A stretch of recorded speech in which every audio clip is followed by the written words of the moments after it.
Bismillahirrahmanirrahim. Assalamualaikum warahmatullahi wabarakatuh. This is my analysis of the budget 2024 that was presented by PM X on last Friday. So basically, if you look at the Prime Minister, Anwar Ibrahim has called it Budget Madani, focusing on the people.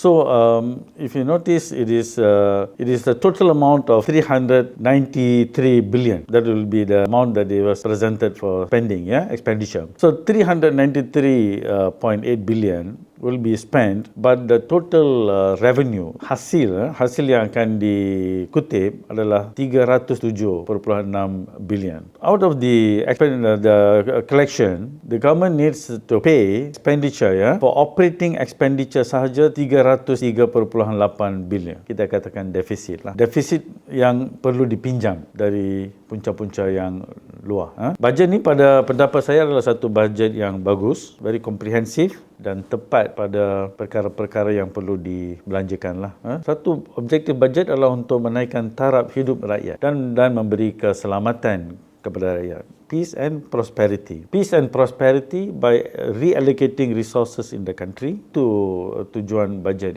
dan developing the human capital. That is the most important thing. Developing the human capital in the country. Dia ada dua perkara yang paling penting. Satu adalah pendidikan, nombor dua adalah kesihatan. Perbelanjaan yang paling besar adalah untuk pendidikan dan yang kedua kesihatan. Dia juga at the same time kita kena kurangkan jurang perbezaan dalam pendapatan dan kekayaan rakyat. And also untuk pembangunan SMEs dan sebagainya, 44 bilion diperuntukkan. We have to make sure that this money is properly allocated to SMEs. Peruntukan 6.8 bilion untuk TVET, pendidikan technical vocational education ni. Nombor dua adalah housing. Walaupun kerajaan memperuntukkan lebih kurang 2.4 bilion untuk projek perumahan rakyat dan sebagainya. Jadi kerajaan kena fikir betul-betul how to do some reform in the housing policy for the people. One important sekarang ni adalah this kind of budget is not sustainable. Dia tidak akan lestari sebab perbelanjaan kita akan sentiasa lebih besar daripada hasil. Bajet dia semakin besar sebab hutang dia semakin besar. Tahun ni aja kita bayar hutang dalam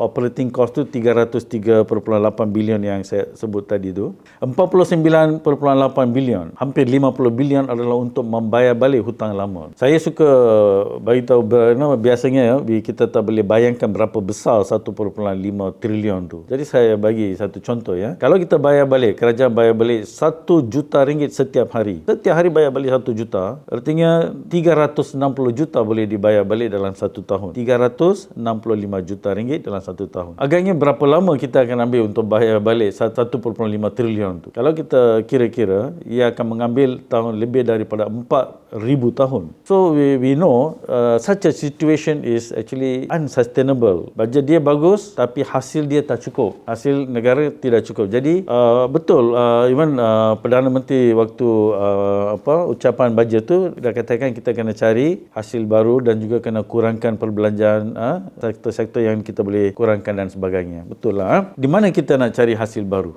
Itu yang kita kena fikir. We have to now think out of the box ready to solve this problem of sustainability of the budget. Itu yang main issue currently in my opinion is the sustainability of the budget. Saya ingin memberi sedikit pandangan saya lah dalamnya. Nombor satu, kita kena membuat reformasi sistem kewangan negara.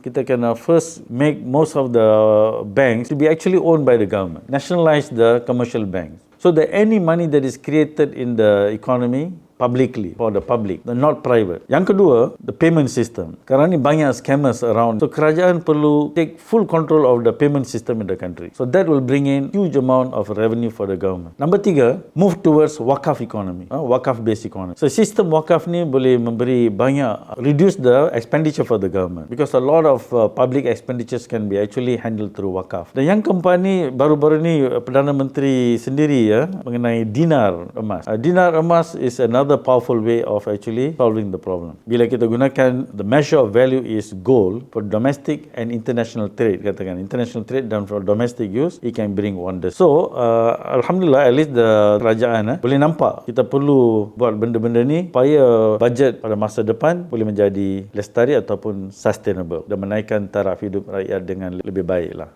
Terima kasih. Assalamualaikum warahmatullahi wabarakatuh.